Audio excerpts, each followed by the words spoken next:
ఓం శ్రీమాత్రే నమః. నా ఈ త్రిపుల్ ఎస్ ఆస్ట్రో ఛానల్ చూస్తున్న వీక్షకులందరికీ హృదయపూర్వక ధన్యవాదాలు. ఇక యాక్చువల్గా ఛానల్ నుంచి నేను వీడియోలు అప్లోడ్ చేసి చాలా రోజులైంది.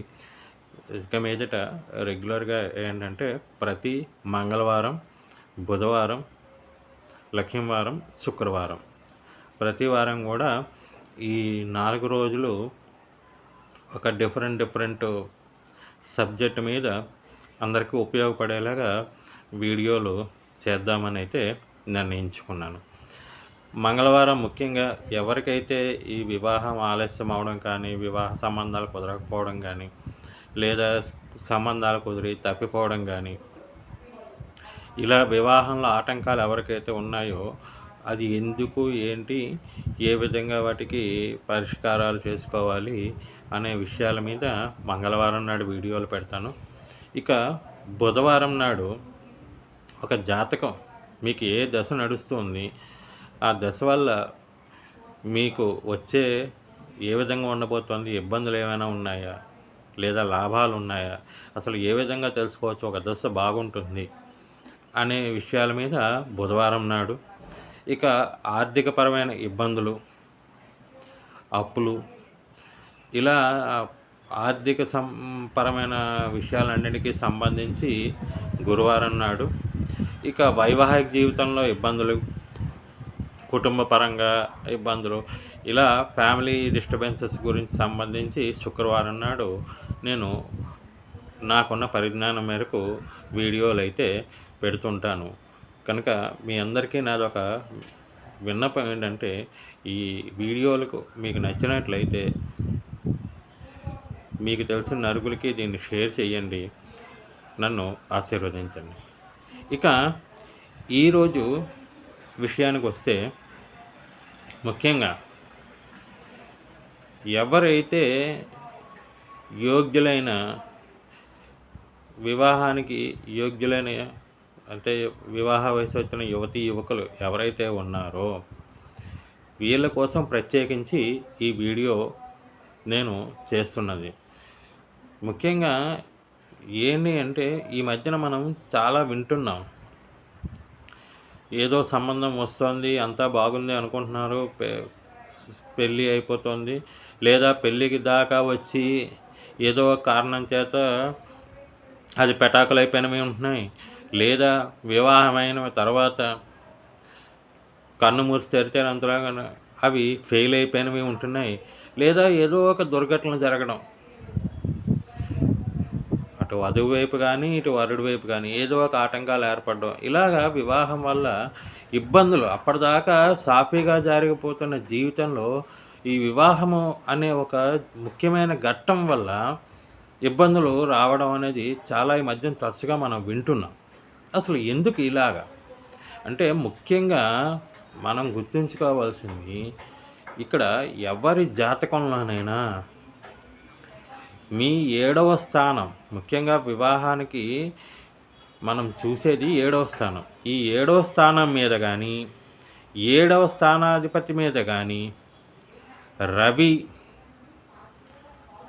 కుజుడు లేదా శని యొక్క దృష్టి ఉన్నా, లేదా వాళ్ళు ఆ 7వ స్థానంలో ఉన్నా, లేదా 7వ స్థానాధిపతితో కలిసి ఉన్నా, అలాంటి జాతకులు వివాహ సమయంలో చాలా జాగ్రత్తగా ఉండాలి.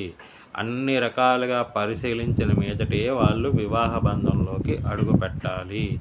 లేదంటే 100% అటువంటి వివాహాలు నిలబడవు. దానివల్ల వాళ్ళకి లాభం కంటే ఇక్కట్లే జీవితంలో ఎక్కువ వస్తాయి. వాళ్ళ జీవితం తలకిందులు అవ్వడానికి వివాహమే ఒక ముఖ్య కారణం అవుతుంది. అది యువకుడైనా యువతి అయినా ఎవరికైనా సరే. కాబట్టి ముఖ్యంగా ఒక వివాహం ఎవరికైనా, అమ్మాయికైనా అబ్బాయికైనా వివాహం సమయం ఎప్పుడు, వివాహం తర్వాత జీవితం ఎలా ఉంటుంది, వైవాహిక జీవితం ఎలా ఉంటుంది, అసలు వివాహం ఎప్పుడవుతుంది, ఏ విధంగా అవుతుంది, ఏవైనా ఇబ్బందులు ఉన్నాయంటే ముఖ్యంగా ఈ 3 గ్రహాలని పరిశీలనలోకి తీసుకోవాలి. ఈ 3 గ్రహాలు యొక్క దృష్టి కానీ, సంబంధం కానీ, 7వ స్థానంతో కానీ, 7వ స్థానాధిపతితో కానీ ఉంటే తప్పకుండా వాళ్ళకి వివాహంలో కానీ, వైవాహిక జీవితంలో కానీ ఆటంకాలనేవి తప్పవు. ఒకవేళ ఇలా ఉన్నప్పుడు వాళ్ళకప్పుడు మనం గురుబలం కానీ, శుక్రబలం కానీ చూసుకోవాలి. మగవాళ్ళకైతే గురుబలం చూడాలి, ఆడవాళ్ళకైతే శుక్రబలం చూడాలి. ఒకవేళ ఇలా వీళ్ళ దృష్టి వీళ్ళు దోషకారకులు అయినా సరే, మగవాళ్ళకి గురుబలం బాగున్నా, ఆడవాళ్ళకి దృష్టి బలం శుక్రబలం బాగున్నా, కొంచెం ఇనీషియల్గా ఇబ్బందులు అయినా సరే తర్వాత మళ్ళీ అన్నీ సర్దుకుంటాయి, బాగుంటుంది. లేదు అంటే మటుకు చాలా రకమైన ఇబ్బందులు అనేవి ఎదుర్కొంటారు. ఇది ముఖ్యంగా గుర్తుపెట్టుకోండి అందరూ. ఎందుకు చెప్తున్నానంటే ఇప్పుడు మనం మన పిల్లల్ని ముఖ్యంగా ఈ విషయం తల్లిదండ్రులకు చెప్తున్నా. మనం మన పిల్లల్ని ఏదైనా ఒక కాలేజీలో జాయిన్ చేయడానికి దేనికో చూసినప్పుడు రకరకాలుగా ఎంక్వైరీలు చేస్తాం. లేదా ఒక ఉద్యోగంలో పంపించినప్పుడు మనం రకరకాల ఉద్యోగాల ఆఫర్లు వచ్చినప్పుడు ఏది మంచిది ఏది చెడ్డ అని కానీ మనం రకరకాలుగా ఆలోచించి నిర్ణయం తీసుకుంటాం కదా. అలాగే మన పిల్లకో వివాహం నిశ్చయించేటప్పుడు కూడా జాగ్రత్తగా జాతక చక్రాలు పరిశీలించి ఏవైనా దోషాలు ఉంటే ముందే జాగ్రత్త పడి పరిహారాలు చేసుకుంటే ఇటువంటి ఆకస్మిక ఇబ్బందులు అనేవి రాకుండా ముందే మనం నివారించవచ్చు. ఎందుకంటే ఒకసారి ఇబ్బందులు తలెత్తిన తర్వాత పరిష్కారాలు చేస్తే గుర్తుపెట్టుకోండి, అంత సత్ఫలితాలు ఇవ్వవు. ఇప్పుడు వివాహం అయింది, అయిపోయింది, వైవాహిక జీవితంలో ఇబ్బందులు ఎదురయ్యాయి, వాళ్ళిద్దరూ గొడవలు పడుతున్నారు, చాలా దూరం గొడవలు. అప్పుడు మనము ఎక్కడికో వెళ్ళి తీసి దాన్ని చూసుకొని దోషం ఉందని పరిహారం స్టార్ట్ చేసామనుకోండి, అది అంత సత్ఫలితాలు ఇవ్వడం అనేది జరగదు.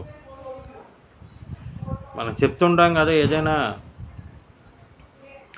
ఏదైనా ముందు జాగ్రత్త చాలా అవసరం. కాబట్టి ముఖ్యంగా తల్లిదండ్రులు ఎవరైతే తమ పిల్లలకి వివాహం చేయదలుచుకున్నారో ముందు వాళ్ళ జాతక పరిశీలన చేసి ఇలాంటి దోషాలు అవి ఏవైనా ఉన్నాయా అని తెలుసుకుని తగిన పరిహారాలు పాటించి ఆ తర్వాత వాళ్ళకి వివాహ ప్రయత్నాలు చేస్తే దానివల్ల మంచి ఫలితాలు వచ్చే అవకాశం ఉంటుంది.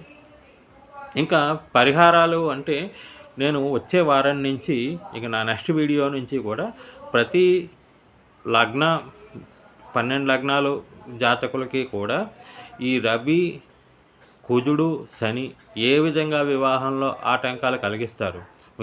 ముఖ్యంగా ఇంకొక విషయం, ఈ 3 గ్రహాలతో పాటు రాహువు కూడా చాలా ప్రభావం చూపిస్తాడు. రాహువును కూడా ఎందుకంటే ఈ వర్తమాన కాలంలో వీటి అన్నిటికంటే కూడా ప్రతి ఒక్కరి మీద కూడా రాహువు తాలూకా ప్రభావమే ఎక్కువగా ఉంటుంది. నిత్యం మన చేతిలో ఫోన్ లేనిది అవ్వదు, కంప్యూటర్ లేనిది అవ్వదు. ఎందుకంటే మన దైనందిక జీవితంలో రాహువు తాలు ఒక భాగం అయిపోయాడు.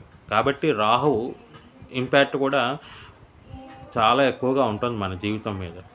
కాబట్టి రాహువు కూడా ఈ 3 గ్రహాలు ఒక ఎత్తైతే ఈ 3 గ్రహాలతో పాటు రాహువు కూడా కలిశాడు అనుకోండి, అగ్నికి ఆజ్యం పోసినట్టు అవుతుంది. ఇక్కట్లోనే మరింత పెరుగుతాయి. అందుకని జాగ్రత్తగా పరిశీలన చేసి నేను వచ్చే తదుపరి వీడియోల నుంచి ప్రతి లగ్నానికి ఈ 3 రాశుల వల్ల ఏ విధమైన ఇబ్బందులు వచ్చే అవకాశం ఉంది, లేదా రాహువు వల్ల ఎటువంటి ఇబ్బందులు రావచ్చు అనేది ప్రతి లగ్నానికి వివరించే ప్రయత్నం చేస్తాను. దానికి తగిన పరిహారాలు సూచించే ప్రయత్నం అయితే చేస్తాను. అయితే ఇక్కడ ఒకటి గుర్తుపెట్టుకోండి, పరిహారాలు అనేవి జనరల్గా చేయడం వేరు, వ్యక్తిగత జాతకంగా చేయడం వేరు. వ్యక్తిగతంగా చూసినప్పుడు ఎందుకంటే అందరి జాతకాలు ఒకేలా ఉండవు. కాబట్టి వివాహ విషయంలో ఏంటంటే మీరు పర్సనల్గా నా పైన చూపించిన నా వాట్సాప్ నెంబర్కి కానీ నన్ను సంప్రదిస్తే మీ పిల్లల తాలూకా జాతకాలు వ్యక్తిగతంగా పరిశీలించి వారికి తగిన పరిహారాలు అయితే నేను జనరల్ పరిహారాలు చేసుకోండి, ఏమైనా ఇబ్బందులు ఉన్నా పర్వాలేదు జనరల్గా. కానీ ముఖ్యంగా మీ పిల్లలకి ఏమైనా దోషం ఉంటే దానికి తగ్గ పరిహారాలు ఎవరి వ్యక్తిగత జాతకం పరిశీలించి వారికి మాత్రమే సరైన పరిహారాలు అనేది చెప్పడం జరుగుతుంది. ఇక కాబట్టి అందరూ కూడా ఈ కంటెంట్ నచ్చితే మీరు నన్ను ఆశీర్వదించి మీకు తెలిసిన నలుగురికి షేర్ చేసి నన్ను విజయవంతం చేయవలసిందిగా కోరుతున్నాను. ఓం శ్రీమాత్రే నమః. సర్వే జన సుఖినో భవంతు.